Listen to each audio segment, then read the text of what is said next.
Hi hello welcome to Telugu రాజ్యం. నేను మీ anchor Santosh. ఈరోజు మన స్టూడియోలో గెస్ట్ ఎవరంటే ఒక డేరింగ్ ఉమెన్ అనొచ్చు, సూపర్ ఉమెన్ అనొచ్చు. తనకు తెలిసిన విషయాన్ని ఎవరికి భయపడకుండా అందరికీ తన స్టైల్లో అందరికీ రీచ్ అయ్యేలా పబ్లిక్ టాక్స్ ఇస్తూ ఉంటుంది. తన మాటల్లో అందరికీ తెలిసేలా చెప్తూ ఉంటుంది. తను ఎవరో కాదు, కళ్యాణి బొమ్మ గారు. నమస్కారం అండి. నమస్కారం అండి. మేడం ఎలా ఉన్నారు? ఫస్ట్ బాగానే ఉన్నాను నాన్న. బాగానే ఉన్నారా? ఓకే, సొసైటీలో చాలా జరుగుతూ ఉన్నాయి, వాటిపైన మీరు బైట్స్ ఇస్తూ ఉన్నారు, ఇన్స్టాలో మాట్లాడుతూ ఉన్నారు. అసలు బాధాకరమైన విషయం ఏంటిది అంటే సొసైటీ ఎటు వెళ్తుంది? అవును, అసలు లేడీస్ అనేవాళ్ళు ఎందుకు చంపాల్సి వస్తుంది భర్తలని కానీ తల్లిదండ్రులు? నిన్న జరిగిన విషయం, ప్రేమించినోడి కోసం తల్లిదండ్రులని ఇద్దరిని ఇంజెక్షన్ ఇచ్చి చంపేసింది ఒక కూతురు. అసలు ఎటు పోతుంది మేడం సమాజం? ఇప్పుడు సమాజం ఉండే కొద్దిగా డెవలప్ కావాలా. ఆ రోజుల్లో 30 ఏళ్ల కింద మాకు చదువు లేదు, కష్టం ఎక్కువ ఉంది. చదువు లేదని చెప్పి తెలియదని చెప్పి చాలా అవమానం పడేది మేము ఎక్కడికి వెళ్ళినా. ఇప్పటికి కూడా అక్కడక్కడ ఉంది, కాకపోతే మా కట్టుబాట్లు బాగున్నాయి. మాకు చదువు లేకపోయినా కూడా మేము బాగానే ఉన్నాం, విలువమ్మటే పెరిగినాం, విలువమ్మటే ఉన్నాం. కనీసం ఉన్న దాంట్లోనే చదువుకొని ఉన్నాం. ఇంత బస్టు బట్టల 30 ఏళ్ల కింద కానీ 20 ఏళ్ల కింద కూడా లేదు, అంత 15 ఏళ్ల మించే వస్తుంది ఇది అంత సమాజం మీనికి. ఇప్పుడు ఒక పాప ప్రేమించినోడి కోసం కన్న తల్లిదండ్రులే చంపడానికి సిద్ధపడ్డదంటే ఎంత దారుణం. ఇప్పుడు ప్రేమించిన వాడిని పెళ్లి చేయలేదని కేసులు పెట్టే బిడ్డలు, అవును, కేసులు పెట్టి పోరాటం చేసి ఈ బిడ్డలు పరువు తెస్తారని ఎంతో మంది తల్లిదండ్రులు, తోడబుట్టిన అన్నలు వీళ్ళ కోసం ఫైటింగ్ చేసి వాళ్ళ బాబాయిలు, కక్కయ్యలు, చిన్నమ్మలు ఎంతో మంది కేసులు పాలయ్యారు. ఇప్పుడు మన మిర్యాల కూడా జరిగింది ఒకటి, మారుతీరావు గారని, మీకు ఐడియా ఉందా?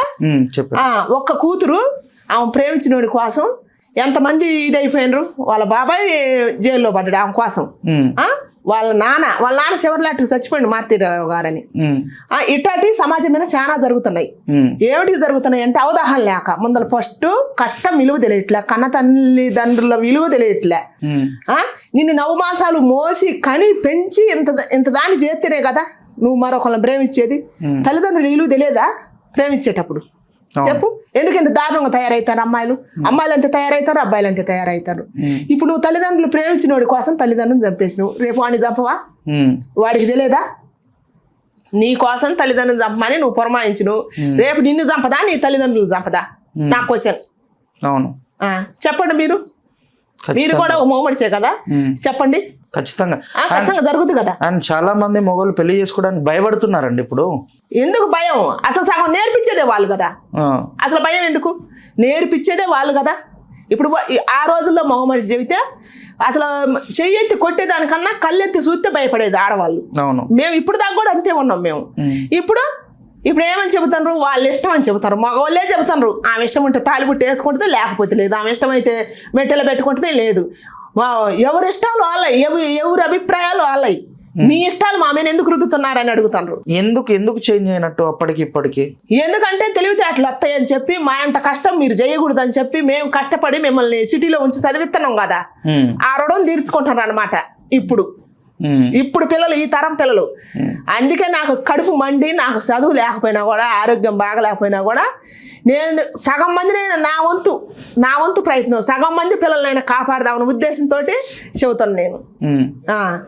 ఎంతమంది నాన్న ఇట్టా ఎంతమంది పాడైపోతారు. ఒకళ్ళు చూసి ఒకరికైనా సిగ్గు రావాలి కదా. అమ్మాయిలకు రావాలా, అబ్బాయిలకు రావాలా? ఒక అమ్మాయిలకే స్వేచ్ఛ ఎందుకు లేదు? అబ్బాయి అర్ధరాత్రి అయిన తిరగొచ్చు, 2 అయిన తిరగొచ్చు, తెల్లారుజామున తిరగొచ్చు. అబ్బాయిని ఎవరు రేపు చేయరు. అమ్మాయికి ఎందుకు లేదు? అమ్మాయి కోయనూరు వజ్రమనే కదా. అమ్మాయి కట్టుబాట్లు ఉంది ఆడపిల్లకి ఒక టైం ఉంటుంది, ఒక లిమిట్ ఉంటుంది. ఒక లిమిట్ అప్పుడు పోవాలి, ఒక లిమిట్ అప్పుడు రావాలమ్మా, లేకపోతే అనర్థాలు జరిగిపోతాయని. ఒక ఆడపిల్లకి కట్టుబాటు ఏమిటికి ఉంది? ఆమెకి ఆ విలువ ఆమె తెలుసుకోవాలి కదా. ఆ విలువ తెలుసుకోకనే కదా ఇప్పుడు ఒక మగ మనిషి పోతాడు, ఎవరి కడైన పోయినా కూడా ఆయన మీద రేపులు జరగవు. ఒక ఆడపిల్లకి ఎందుకు జరుగుతున్నాయి? ఏమిటి జరుగుతున్నాయి? ఆ జ్ఞానం ఎందుకు ఉంటలేదు ఇప్పుడున్న సమాజంలో, ఇప్పుడున్న యూత్కి, అమ్మాయిలకు కానీ అబ్బాయిలకు కానీ. దీనివల్ల ఇది లేక ఏం లేదు. అబ్బాయితో పాటు అమ్మాయి కూడా తిరగాల, సమానత్వం కావాలా. సమానత్వం ఏంటి? నిన్న నేను ఒక ప్రమోషన్కి పోయినా, ఆడమడిసి అయినా కూడా ఆమె కాళ్ళ మీద ఆమె నిలబడి ఆమె ఒక బ్యూటిషియన్ హెయిర్ స్టైల్ అవి నేర్చుకుందామా నేర్చుకుని ఆమె కాళ్ళ మీద ఆమె నిలబడి మళ్ళీ ఆమె సొంతంగా ఆమె పెట్టుకొని ఆమె ఒక 10 మందికి ఉపాధి కల్పించింది. అది కదా నిలబడతామంటే. ఇట్లా ప్రేమించి ఒకరు కాదని ఒకరిని ప్రేమించిన వాళ్ళ కోసం తల్లిదండ్రులను చంప వాళ్ళ కేసుల్లో ఇరికియా పరువులు దియ్యా మళ్ళీ నా తర్వాత చెబితే వినకుండా నా శ్వాసలేసమనా నా ఇష్టమనా నాకు రాజ్యాంగం ఇచ్చిన హక్కనా ఒకళ్ళంటే ఒకరు పుట్టకొత్తనరు సమాజాన్ని బస్టపట్టడానికి కాదా ఇది. ఇంకెప్పుడు మారేది?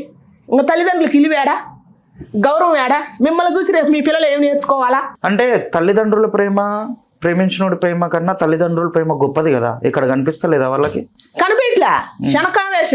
క్షణకావేశంలో ఇది జరిగిపోతున్నాయి. 5 నిమిషాల సుఖం కోసం జీవితాలు పణంగా పెడతారు. అట్టని వాడితో జీవితాంతం ఉంటారా అంటే ఉండరు. ఇట్టటి వాళ్ళు అసలు జీవితాంతం ఉండరు నాన్న. 90% నేను చెబుతున్నా, ఏ 10% ఉంటారు. ఇప్పుడు అనేది ప్రేమ అనేది అసలు లేనే లేదు. ఇదంతా ప్రేమ లేదు, దొంగ లేదు, నాటకం. వాడి అవసరం కోసం వాడతాడు, దీని అవసరం కోసం ఇది పోద్ది అంతే. ఆ కాసేపే బేబీ బంగారం ఇవన్నీ ఉజ్జగించుకోండి. పేర్లు కూడా ఎట్టుంటాయి అనుకున్నావు? మామూలు కూడా మన సొంతంగా 30-40 ఏళ్ళు కాపురం చేసే వాళ్ళకి కూడా ఉండవు అనమాట ఆ పేర్లు. ఇప్పుడు ఈ పేర్లు మళ్ళీ తినిపించుకోవటాలు ఉంటాయి, ఇవన్నీ ఉంటాయి. ఇవన్నీ ఉండి మళ్ళీ శ్వాస లేదు. నీ ఫోన్ నేను ముట్టుకోకూడదు, నా ఫోన్ నువ్వు ముట్టుకోకూడదు. మళ్ళీ ఇది ఒక కట్టుబాటు. గట్టిగా అసలు ఇదేం సంస్కారం, ఇదేం సంస్కృతి అని తిరగబడి అనుభవం ఉన్న తల్లిదండ్రులు అడుగుతారా? మాకు లేదా హక్కు? ఎంతసేపు మీ ఇష్టాలే మా మేము రుద్దుతురా? మాకు లేదు కళ, ఎంతసేపు ఉండగా మీ కళ్ళే మా మేము రుద్ది మేము మీ ఇష్టం వచ్చినట్టే మేము చెయ్యాలా? మాకంటూ ఒక కళ లేదు, మాకంటూ ఒక ఆలోచన లేదని తిరిగి అడుగుతున్నారు. ఇది ఎక్కడ గౌరవం, ఇది ఎక్కడ మర్యాద? తల్లిదండ్రులు అది అట్ట అడిగే మర్యాద ఉందా? ఇంతకు ముందు ఇదే మర్యాద ఉంటే అసలు మీరు పుట్టరు మేము పెరగం, ఈ సమాజమే అసలు సృష్టి ఉండదు కదా. ఎందుకు ఇంత బుద్ధి తక్కువ పనులు చేస్తున్నారు పిల్లలని నేను ప్రశ్నిస్తున్నా, గొంతు దించుకొని అడుగుతున్నా. నేను పార్క్ కాడికి వెళ్ళి కూడా చెబుతున్నా, మారాల పిల్లలని. మారాలా? మీరు మారితేనే రేపు మీ పిల్లలకు చెప్పుకో. మారేటట్టు ఎక్కడుందమ్మా? ఒక రోజును మించి ఒక రోజు ఒకటి పడుకొని లేస్తే ఒకటి వింటున్నాం, పడుకొని లేస్తే ఒకటి వింటున్నాం. నిన్న కాక మొన్న బిర్యానీలో మత్తు టాబ్లెట్లు కలిపి చంపేసిన అది వైరల్ అయిందా?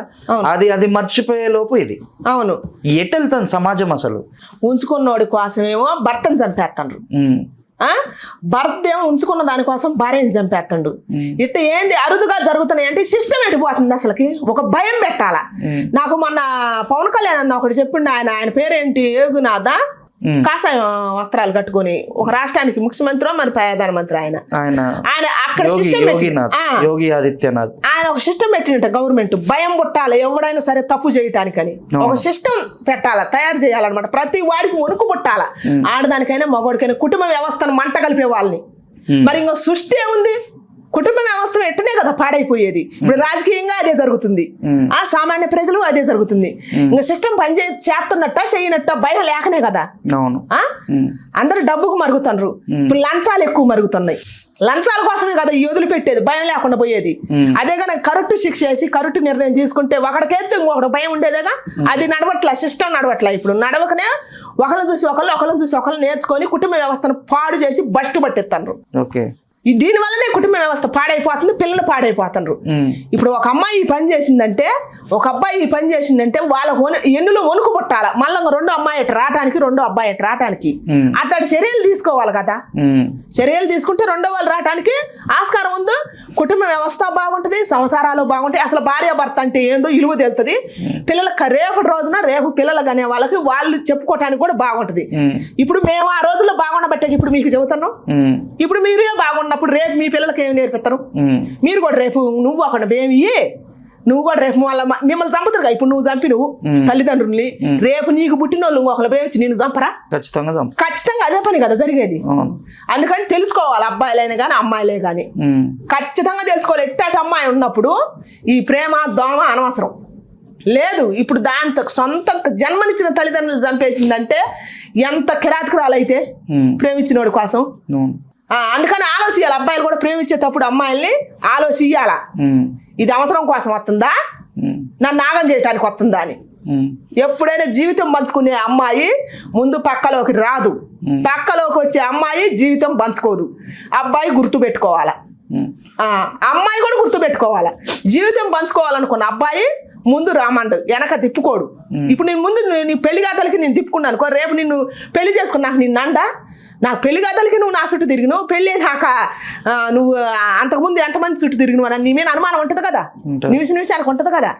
ఎందుకు కొద్దిగా ఆలోచించాలి అమ్మాయిలు. 90% అమ్మాయి భవిష్యత్తు ఆగమైపోద్ది నన్ను నేను చెబుతున్నా. అబ్బాయిలు 10% ఆగమైపోతారు, అమ్మాయిల బ్రతికే 90% ఆగమైపోద్ది. ఒకవేళ ఈ అబ్బాయిని ప్రేమించిన ఇంకొక అబ్బాయిని చంపాలని నిర్ణయం తీసుకున్నా కూడా ఇంకొక అబ్బాయిని చంపడానికి వచ్చేది కూడా ఈ అబ్బాయి లాంటి ఇంకొక అబ్బాయే. మళ్ళీ ఏమన్నా నమ్మటానికి ఆయన రెడీగా ఉంటాడు అనమాట. అట్టా సమాజం పాడైపోతుంది. ఇప్పుడు వీడిని పాడు చేసిన అమ్మాయి రేపు నిన్ను పాడు చేయదా? చేతది కదా. ఖచ్చితంగా నువ్వు మళ్ళీ అదే దాని మీద నువ్వు ఎట్టో ఆశపడతావు. కొద్దిగా బుద్ధి ఉండాలి కదా. ఒక్కొక్కరికి 3-4 ఉంటారంటే ఏంది కారణం? ఎవరిలో సమస్య? అబ్బాయిలో లేదా అమ్మాయిలో లేదా? ఉందా లేదా?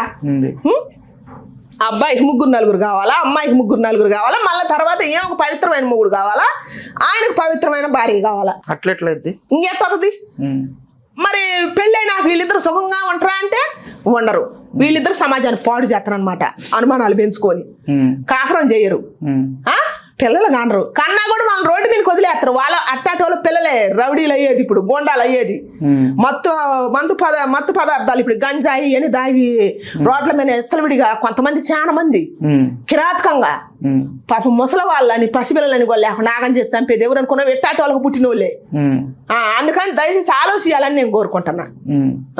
అండ్ వాళ్ళకి ఆ ప్రేమ మత్తులో ఏం కనిపించదు అంటారు కదా, ఎలా ఏంటిది అది? అసలు ప్రేమ మత్తు కాదు, అహంకారం, మదం. మడిసిని మించి కోరిక ఎక్కడికి పోదు.